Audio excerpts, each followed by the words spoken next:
말씀 누가복음 9장 1절에서부터 9절까지 말씀입니다. 누가복음 9장 1절에서부터 9절까지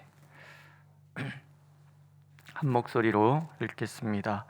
예수께서 12 제자를 불러 모으사 모든 귀신을 제어하며 병을 고치는 능력과 권위를 주시고 하나님의 나라를 전파하며 앓는 자를 고치게 하려고 내보내시며 이르시되 여행을 위하여 아무것도 가지지 말라. 지팡이나 배낭이나 양식이나 돈이나 두 벌 옷을 가지지 말며 어느 집에 들어가든지 거기서 머물다가 거기서 떠나라. 누구든지 너희를 영접하지 아니하거든 그 성에서 떠날 때 너희 발에서 먼지를 떨어버려 그들에게 증거를 삼으라 하시니, 제자들이 나가 각 마을에 두루 다니며 곳곳에 복음을 전하며 병을 고치더라. 분봉왕 헤롯이 이 모든 일을 듣고 심히 당황하니, 이는 어떤 사람은 요한이 죽은 자 가운데서 살아났다고도 하며 어떤 사람은 엘리야가 나타났다고도 하며 어떤 사람은 옛 선지자 한 사람이 다시 살아났다고도 함이라. 헤롯이 이르되 요한은 내가 목을 베었거늘 이제 이런 일이 들리니 이 사람이 누군가 하며 그를 보고자 하더라. 아멘. 오늘 말씀은 제자들을 파송하시는 예수님의 모습을 보여주시죠.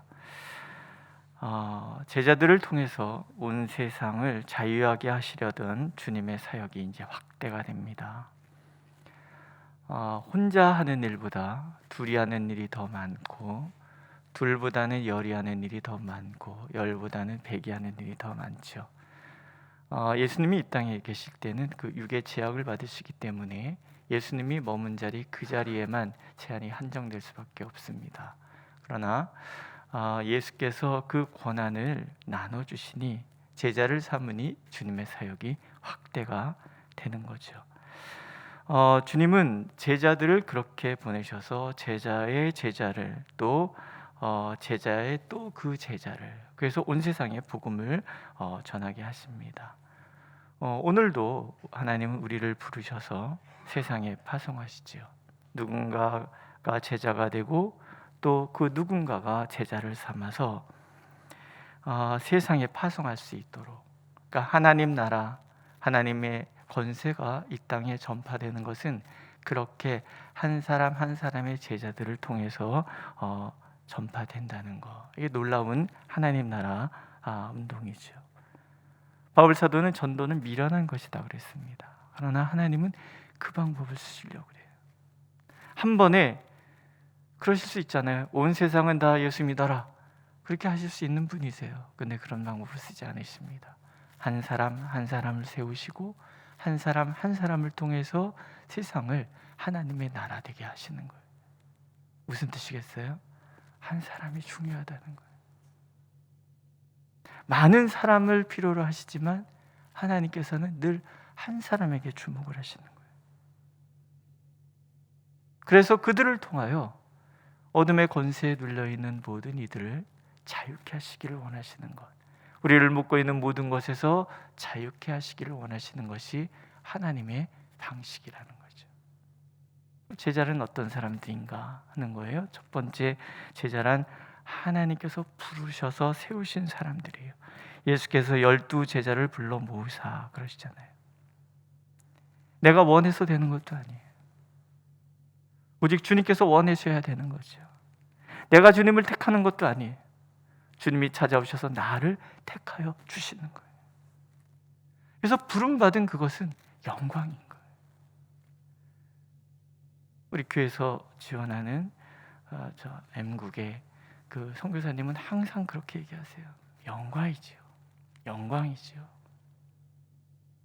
우리가 하나님의 교회의 일원이 되었다는 것 영광입니다. 오늘 나를 세우셔서 하나님 나라의 그 복음에 정말 최전선에 서도록 만들어주시는 하나님, 그게 영광이라는 거예요. 우리 교회 직분 하나하나 다 영광인 거예요. 내가 뭐 하라고 하나님께서 나에게 이런 사역을 맡기셨는 거예요. 어제 박창호 목사님 인사드리러 갔다 왔거든요. 그러세요. 아이고, 돌아서면 설교, 돌아서면 설교, 돌아서면 설교. 그 내가 어찌했나 모르겠다. 그러세요. 저도 막 웃었어요. 그래요. 제가 이제 28년째 목회를 하는데 설교를 10,000번 넘게 했습니다. 야, 내가 어찌 10,000번을 넘게 설교를 했나. 매 순간 말씀을 주신 것도 감사하고 전할 수 있는 것도 감사하고, 오늘 우리를 부르시는 분은 하나님이신 거예요. 자격이 있어서가 아니라 자격을 주시기 위해서 부르시는 거예요. 난 못해요. 맞지요. 겸손이에요. 하지만 그래서 안 해요는 아니라는 거예요. 못하지만 부르셔서 세우신 하나님, 그 하나님을 믿기 때문에 자격 없는 나를 세우신 하나님의 감사, 그리고 우리에게 주신 이 직분은 영광인 거죠. 그냥 부르시기만 하지 않으세요. 권한을 위임해 주시잖아요. 모든 귀신을 제어하며 병을 고치는 능력과 권위를 주시고 하나님의 나라를 전파하며 앓는 자를 고치게 하려고 내보내셨다 하시죠. 귀신, 모든 어둠의 영적 권세를 제압할 권위예요. 병, 육신을 지배하는 우리를 육신을 지배해서 힘들게 하는 것들에 대한 것을 다시 살려내는 그런 능력이죠. 우리 교회 아프신 분들이 많아요. 처음에는 내가 기도가 부족해서 그런가 보다. 목사님의 기도의 권세가 큰 교회는 아픈 사람도 없다는데 혼자 그렇게 생각하는 거죠. 그러다가 이런 생각을 했어요. 아니지, 아픈 사람이 많다는 얘기는 하나님께서 우리에게 병 고치는 은사를 막 부어주시려고 그러는 거지. 믿으십니까? 그럴 때는 이렇게 아멘 하셔도 돼요.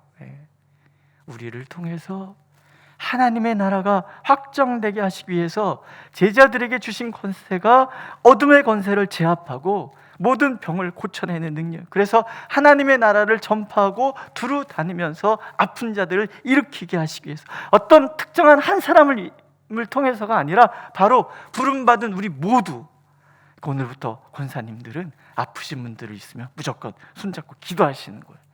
고치고 말고 하나님 하시는 거고, 나는 권한 위임받았다는 믿음을 가지고. 우리의 씨름은 혈과 육을 상대하는 것이 아니요 통치자들과 권세들과 이 어둠의 세상 주관자들과 하늘에 있는 악의 영들을 상대함이라 하시잖아요. 우리는 하나님의 대리장, 하나님의 권한을 위임받아서 하나님께서 서라고 하시는 그곳에 서 있는 하나님의 대리장거예요. 오늘도 하나님은 우리 한 사람 한 사람에게 이러한 권한을 위임하시는 거예요.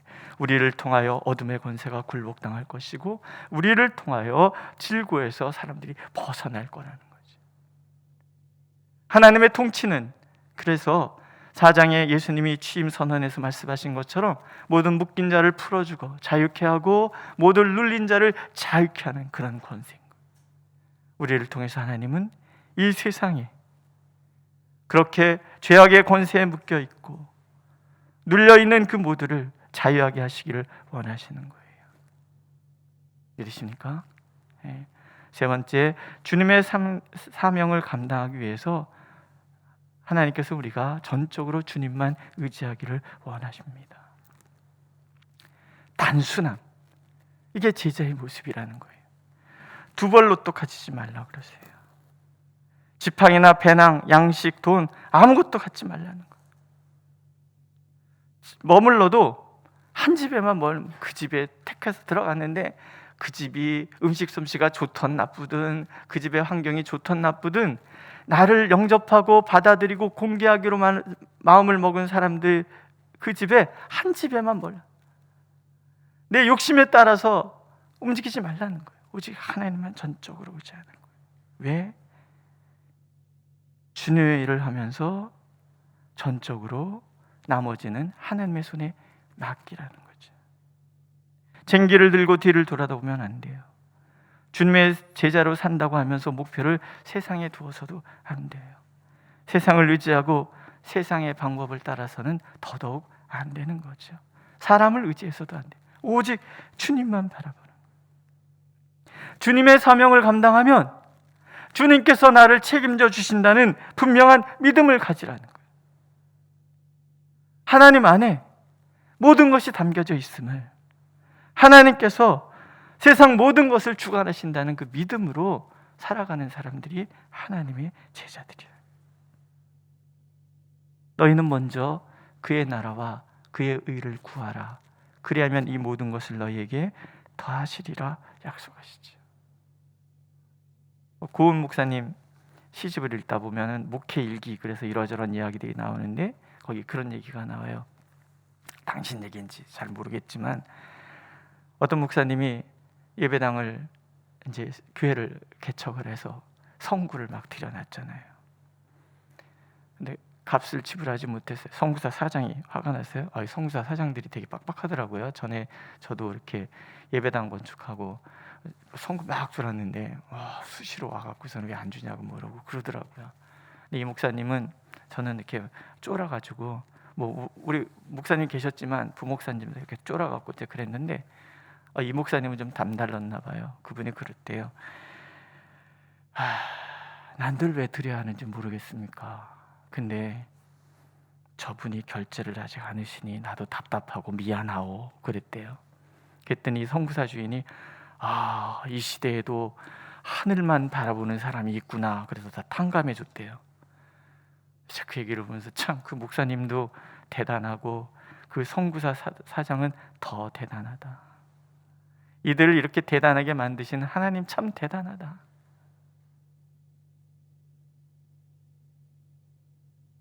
물론 성구사 사장은 손해가 될지도 몰라요. 근데 그 사람이 바라보는 세계가 무엇인가 하는 것에 대해서 혼자 가만히 생각을 해보는 거죠. 우린 자꾸 세상 바라보잖아요. 자꾸 사람 바라보잖아요. 이 시대에도 하나님이 찾으시는 사람들이 있는 거예요. 하나님만 바라보는 사람. 로마 속담에 그런 얘기가 있다더라고요. 동서남북이 다 막혀도 하나님께서는 하늘문은 항상 열어두신다. 오늘 우리가 하나님의 제자라 한다는 것은 다른 것이 아니라 하나님만 바라보는 사람들, 하나님만 바라보고 하나님만 의지하는 사람들은 하나님께서 책임져 주신다는 거죠.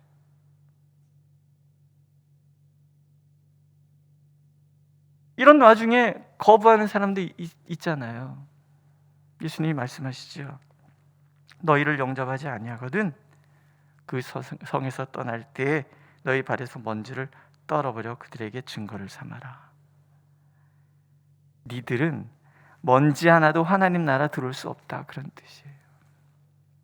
누군가는 하나님 나라에 동참해서 하나님이 책임져 주시는 사람이 되고, 누군가는 손해볼까 봐 멀리했다가 결국은 주님의 그 날에 먼지 하나도 들어갈 수 없는 그런 사람이 되고, 이게 하나님의 나라. 모든 사람에게 열려있지만 모든 사람이 들어갈 수 있는 곳은 아니라는 거예요. 오늘도 내가 하나님의 나라를 나의 것으로 받아들이고 그렇게 주님 앞에 서면 하나님이 나를 책임져 주시고, 우리 교회가 그렇게 하나님의 나라 운동의 전초기지가 된다 그러면 하나님께서는 우리를 통해서 일하실 거라는 거예요. 책임져 주신다는 거죠. 하나님이 책임져 주시고 하나님이 능력 주시고 하나님이 부르셔서 세우시는 교회, 이보다 더 아름답고 영광스러운 교회가 어디 있냐는 얘기죠. 하나님은 우리 한 사람이 그런 사람이 되고 이 한 사람이 모인 이 교회가 그렇게 하나님께 쓰임받는 교회 되기를 오늘도 간절히 원하시는 거예요. 그런 교회 되게 해주십시오라고 오늘 우리가 기도하는 거예요. 결과가 나오죠. 헤롯이 당황하는 거예요. 어떤 사람은 이런 일들을 보면서 예수님이 죽은 요한이 살아났다고도 얘기하고 엘리야라고도 얘기도 하고 옛 선지자가 살아났다라고 막 떠드는 거예요. 하나님의 나라, 하나님의 놀라운 권세와 능력이 드러나는 곳에는 모든 세상이 다 떠는 거예요. 세상 권세 잡은 자는 헤롯 왕인 것 같아 보이죠. 요한도 막 죽일 수 있는 그런 권한을 가진 거지요. 그러나 정작 떠는 사람은 세상 권세 잡았던 그 왕이라는 것. 오늘도 우리가 하나님 앞에 서면 세상 권세가 우리 때문에 떨 거라는 거죠. 세상 권세가 예수 그리스도 이름 앞에 무릎을 꿇게 되는 거예요. 누구를 통해서? 우리 한 사람 한 사람을 통해서. 헤롯은 죽고 그 나라는 망했지만 여전히 주님의 제자들이 주님의 권능을 위임받아서 그렇게 주님 나라를 전하는 이 교회는 여전히 존재하는 거예요. 교회가 위기? 아니에요. 하나님이 돌아가신 게 아니잖아요. 우리의 위기인 거예요. 내가 부름받았다는 그 부름받음을 영광으로 생각하지 못하는 우리의 문제이고, 하나님께서 우리에게 주신 그 권한을 사용할 줄 모르는 우리의 문제이고, 전적으로 하나님만을 바라보지 못하는 우리의 연약함이 문제인 거지요. 오늘도 하나님께서는 우리가 전적으로 하나님을 바라보고 우리를 부르신 하나님의 그 영광스러운 부르심을 기뻐한다면 우리를 통해서 하나님은 일하실 거예요. 이 교회를 통해서 일하실 거예요. 오늘도 그렇게 전심으로 하나님을 바라보고 그 하나님의 권세와 능력이 우리 가운데 충만하게 드러나도록 하나님께 전적으로 기도하는 우리가 되기를 원합니다. 기도하겠습니다. 하나님, 우리가 더욱 전적으로 주님의 나라를 위하여 힘쓰는 교회가 되게 하여 주옵소서. 하나님, 우리에게 놀라우신 은혜를 허락하시어 주님의 교회로 부르셨사오니 하나님, 우리에게 부어주신 그 주님의 그 권한을 마음껏 사용하고 이 세상의 권세가 두려워 떠는 그런 교회 되도록 우리를 인도하여 주옵소서. 예수님의 이름으로 기도드렸습니다. 아멘. 하늘에 계신 우리 아버지, 아버지의 이름을 거룩하게 하시며 아버지의 나라가 오게 하시며 아버지의 뜻이 하늘에서와 같이 땅에서도 이루어지게 하소서. 오늘 우리에게 일용할 양식을 주시고 우리가 우리에게 잘못한 사람을 용서하여 준 것 같이 우리 죄를 용서하여 주시고 우리를 시험에 빠지지 않게 하시고 악에서 구하소서. 나라와 권능과 영광이 영원히 아버지의 것입니다. 아멘.